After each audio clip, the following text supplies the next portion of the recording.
20세기 한국 소설 18.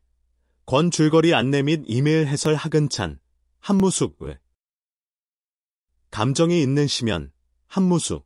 한무숙의 감정이 있는 시면은 유서 깊고 완고한 기독교 집안에서 성장한 여주인공 전하가 가족의 추문, 작은 고모의 범죄와 수감, 으로 인한 죄의식과 정신적 충격을 안고 살아가는 이야기다. 전하는 어린 시절 재판정에서 죄수복을 입은 작은 고모를 목격한 뒤 깊은 상처를 입고 성장 후 나와의 사랑에서도 죄의식과 허물을 극복하지 못한다. 결국 전하는 사랑의 좌절과 환경이 준 상처로 정신적 붕괴에 이르고 나 역시 신분 상승의 욕망이 무의미함을 깨닫는다. 작품은 죄와 사랑, 허영과 허무, 인간 내면의 심연을 차갑고 사색적으로 그려낸 심리소설이다. 김광식의 213호 주택은 인쇄소 기사장 김명학이 반복되는 기계 고장으로 권고사직을 당한 뒤 술에 취해 획일적으로 지어진 주택단지에서 자기 집을 찾지 못하고 미국인 집에 잘못 들어가 도둑으로 몰려 경찰서 유치장에까지 가는 이야기다. 다음 날 아내와 집으로 돌아온 그는 식칼로 현관문 손잡이에 표시를 남기고 눈을 감고 집을 더듬으며 자신의 존재를 확인하려 한다. 작품은 규격화된 현대 사회에서 소외된 인간의 비극과 존재의식을 상징적으로 그린다. 한말숙의 신화의 단에는 6.25 전쟁 직후 물질적 정신적으로 황폐해진 사회에서 삶의 목표를 잃고 방황하는 젊은 여성 진영의 이야기다. 미술학도였던 진영은 생계를 위해 댄서로 일하며 하루하루를 살아가기 위해 남자와의 하룻밤, 계약 연애 등 기존 윤리와 사랑을 거부하는 파격적인 삶을 택한다. 그러나 진영은 순간의 쾌락과 자유조차 허무하게 느끼며 사회적 질서와 개인적 욕망 사이에서 방황한다. 작품은 전후 세대의 실존적 고독과 가치관의 혼란을 사실적으로 그려낸다. 하근찬의 순환이되는 일제강점기와 6.25 전쟁이라는 한국 현대사의 비극을 아버지 박만도와 아들 진수, 두 세대의 신체적 상처와 삶의 고통을 통해 그려낸 소설이다.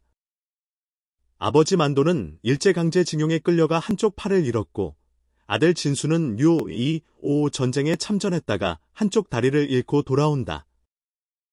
만도는 전쟁터에서 돌아오는 아들을 마중 나가며 자신이 겪은 과거의 고통을 떠올리고 아들의 상처를 걱정한다. 진수가 불구가 되어 돌아오자 만도는 절망과 분노를 느끼지만 두 보자는 서로를 위로하며 집으로 돌아간다. 외나무다리 앞에서 아버지는 다리가 성한 자신이 아들을 업고 팔이 성한 아들은 고등어를 들어 두 사람이 힘을 합쳐 다리를 건너는 모습으로 절망 속에서도 삶을 이어가려는 의지와 희망을 상징적으로 보여준다. 하근찬의 왕릉과 주둔군의 줄거리는 다음과 같다. 한국전쟁이 끝난 후 한적한 시골 마을에 미군 부대가 주둔하게 된다. 마을에는 조상 대대로 이어져 온 왕릉이 있어 주민들은 그곳을 신성하게 여긴다. 그러나 미군이 들어오면서 마을의 질서와 분위기가 크게 흔들린다. 주민들은 미군과의 접촉을 통해 새로운 문물과 문화를 경험하지만 동시에 전통과 가치관이 흔들리는 혼란도 겪는다. 일부는 미군과 친해져 이익을 얻기도 하고 일부는 외세에 대한 반감과 불안을 느낀다. 왕릉이라는 전통의 상징과 주둔군이라는 변화의 상징이 공존하는 가운데 마을 사람들은 변화와 적응, 그리고 정체성에 대해 고민하게 된다. 이 작품은 전쟁 이후 한국 사회의 변화와 그 속에서 살아가는 평범한 사람들의 모습을 사실적으로 그려낸다. 하근찬의 삼각의 집은 미아리 산꼭대기 무허가 판잣집에서 살아가는 서민의 비참한 현실을 그린다. 나는 사촌 처남의 집을 찾아가 네이션 박스로 만든 삼각형 판잣집을 보고 도시의 부조리와 빈곤을 실감한다. 이후 판잣촌이 철거되고 그 자리에 뾰족한 교회가 들어서 계집, 판잣집, 교회 모두 삼각의 집으로 대비된다. 작품은 도시 서민의 소외와 사회적 불평등을 비판적으로 드러낸다. 하근찬의 족제비는 해방 직전 경상도 농촌을 배경으로 어린이 윤기리와 친구들이 겪는 일상을 통해 일제강점기의 부조리와 민중의 고통을 해학적으로 그린 소설이다. 학섭이 아버지는 공추를 피해 벼섬을 숨겼다가 발각되어 옥고를 치르고 마을을 지배하는 일본인 하시모토 상은 족제비로 상징된다.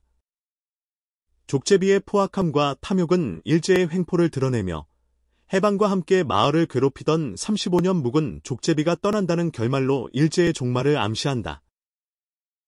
오유권의 가난한 형제의 줄거리는 다음과 같다. 가난한 집안에서 자라는 두 형제는 서로를 의지하며 힘든 현실을 견딘다.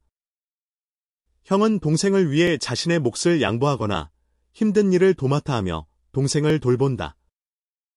동생 역시 그런 형의 모습을 보며 점차 의젓하게 성장한다. 두 사람은 비록 물질적으로는 궁핍하지만 가족애와 형제애로 마음의 풍요를 느낀다. 주변의 어려움과 편견, 가난의 벽에 부딪히면서도 서로를 격려하고 희망을 잃지 않는다. 이 과정에서 형제는 삶의 소중함과 인간다운 따뜻함을 배운다. 작품은 가난이 단순히 불행만을 의미하지 않으며 가족 간의 사랑과 연대가 얼마나 큰 힘이 되는지를 감동적으로 보여준다. 김독립의 대중관리는 1950년대 산업화 과정에서 공장 노동자들이 과학적 관리법, 테일러리즘, 기계화된 생산 방식에 적응하며 인간성이 마멸되는 과정을 그린 소설이다. 주인공 이계장과 창수 등은 조직과 효율만을 중시하는 획일적 시스템 속에서 점차 기계의 부품처럼 전락한다. 작품은 인간을 기계적 도구로 취급하는 비인간적 현실을 비판하며 산업화가 초래한 소외와 존재의 위기를 사실적으로 그려낸다. 안녕하세요. 오늘은 당신이 보내주신 자료들을 좀 보면서요. 1950년대와 60년대 한국문학, 이 격동기를 한번 파헤쳐 볼까 합니다. 네, 반갑습니다. 그 시적이 정말 한국 현대사에서 빼놓을 수 없는 아주 중요한 시기였죠. 맞습니다. 전쟁 직후의 그 상흔부터 뭐랄까 사회 변화의 여러 모습까지 이 당대 소설들이 포착했던 현실 속으로 오늘 당신과 함께 한번 들어가 보시죠. 네, 좋습니다. 전쟁이라는 거대한 폐허 위에서 사람들이 정말 새로운 삶의 방향을 찾아서 헤맸고 또 문학은 그 고통과 혼란 그리고 때로는 그 저항의 목소리까지 담아내는 아주 중요한 통로였어요. 보내주신 자료들이 바로 그 지점을 아주 깊이 다루고 있더라고요. 네, 특히 하근찬 작가 작품들이 먼저 눈에 딱 들어오던데요. 그 순환이대 있잖아요. 아버지와 아들이 대를 이어서 팔과 다리를 잃는다. 이 설정 자체가 정말 충격적이면서도 우리 민족이 겪었던 그 비극을 너무나 강렬하게 보여주는 것 같아요. 그렇죠. 그 개인의 비극을 통해서 역사의 무게, 민족 전체의 순환을 느끼게 하는 거죠. 근데 자료에 보니까 이 작품이 절망 속에서도 그 생명력을 이야기한다고 하면서도 동시에 이게 현실에 너무 순응하는 거 아니냐 이런 비판도 있다고 나와 있더라고요. 네, 정확히 보셨습니다. 그 목숨만 붙어 있으면 다 사는 기다. 이 대사가 보여주듯이 아주 끈질긴 생존 의지를 강조하거든요. 근데 바로 그 견디는 자세, 그게 어쩌면 순환의 근본 원인에 대한 어떤 질문이나 저항보다는 그냥 현실을 받아들이는 데 머무른다는 지적이 꾸준히 있었어요.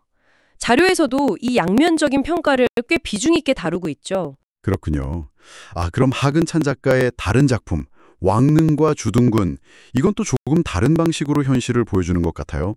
그 미군으로 대표되는 외래 문화하고 전통적인 가치의 충돌을 박첨지라는 인물의 시선으로 심지어 해학적으로 그렸다는 점이 아주 흥미로웠습니다. 이게 웃기면서도 비판적인 거잖아요? 맞아요. 바로 그 해악이 핵심이에요. 웃음 뒤에는 사실 그 변화하는 시대에 적응하지 못하고 외세에 휘둘리는 농촌 현실, 또 구세대의 가치관이 점점 설 자리를 잃어가는 그 모습에 대한 아주 날카로운 비판이 숨어 있는 거죠.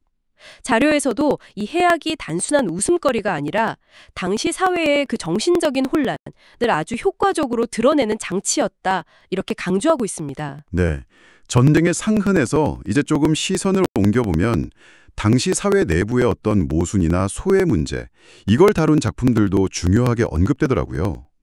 보내주신 자료를 보면 하근찬의 삼각의 집은 뭐랄까 계집, 교회, 판잣집, 이 세 개의 집을 통해서 극단적인 빈부격차, 사회 부조리를 강하게 고발한다 이렇게 설명되어 있던데요. 네, 맞습니다. 그 잘 꾸며진 계집하고 가난한 사람들의 정말 소박한 안식처마저 위협하는 교회의 어떤 위선, 그리고 폐물로 지은 그 종두의 집, 이 세 공간 자체가 그 당시 사회의 모순을 딱 응축해서 보여주는 거죠. 이걸 통해서 작가는 정말 인간다운 삶이란 게 뭘까? 이런 근본적인 질문을 던지면서 인간 소외 문제를 아주 깊이 파고드는 겁니다. 이런 소외 문제는 그 도시화, 산업화 과정에서도 나타나는 것 같은데요. 김광식의 213호 주택 있잖아요. 이걸 보면 다 똑같이 생긴 집들 속에서 자기 집 문패만이라도 좀 다르게 만들려고 하는 그 주인공 모습이 되게 인상적이었어요. 뭔가 획일화되는 사회 속에서 나만의 존재의 의미를 찾으려는 그런 안타까운 몸부림처럼 느껴지더라고요. 자료에서도 이 부분을 좀 주목하고 있죠. 그렇습니다. 정말 예리하게 포착했어요. 기계처럼 효율성만 강조되는 사회, 개성이 막 사라지고 모두가 똑같아지는 그런 몰개성화 속에서 사람들이 느끼는 불안감, 소외감, 그걸 잘 보여주죠. 문패를 바꾸려는 그 행동이 바로 그 획일성에 대한 뭐랄까 아주 최소한의 저항인 셈이에요.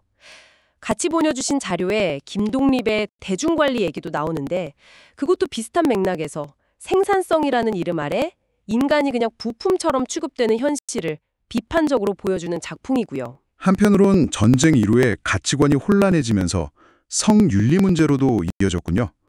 한무숙의 감정이 있는 시면은 이건 당시로서는 정말 파격적이었겠다 싶어요. 여성의 억압된 성적 욕망, 그리고 그게 죄악망상증으로 이어지는 과정을 그렸다니, 심지어 자료에 따르면 성관계가 오히려 치유의 길이 될 수도 있다, 이런 암시까지 한다고요. 네네, 정말 대담한 문제제기였죠. 그 당시로서는.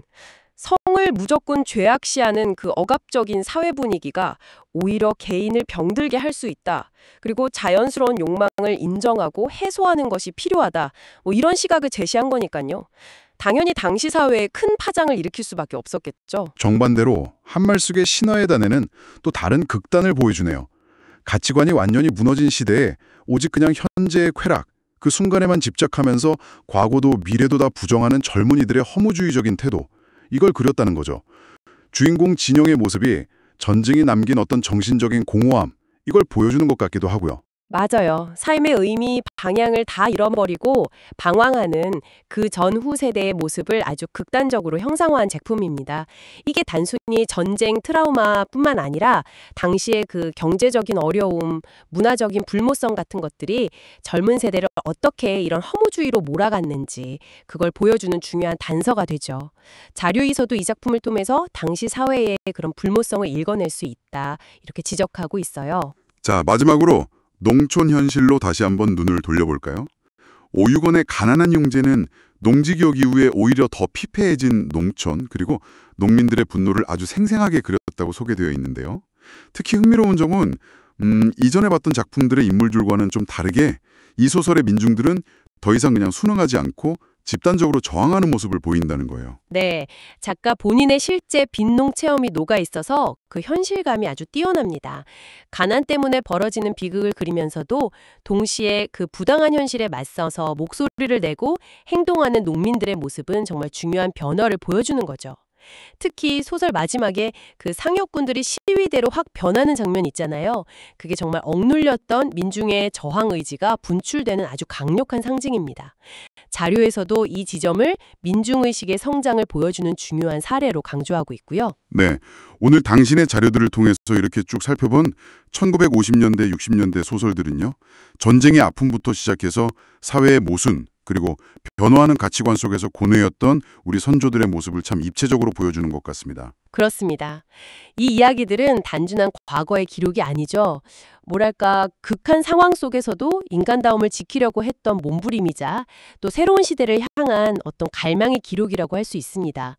이 작품들이 오늘 이 이야기를 듣는 당신에게 그 시대를 좀 더 깊이 이해하는 계기가 되었으면 하는 바람입니다. 네, 이 격동의 시대를 관통하면서 작가들이 던졌던 질문들, 예를 들면 거대한 역사의 흐름 속에서 개인의 삶은 과연 어떤 의미를 가질 수 있는가, 혹은 무엇이 정말 가치 있는 삶인가 하는 이런 질문들은 오늘날 우리에게도 여전히 많은 생각을 하게 만드는 것 같아요.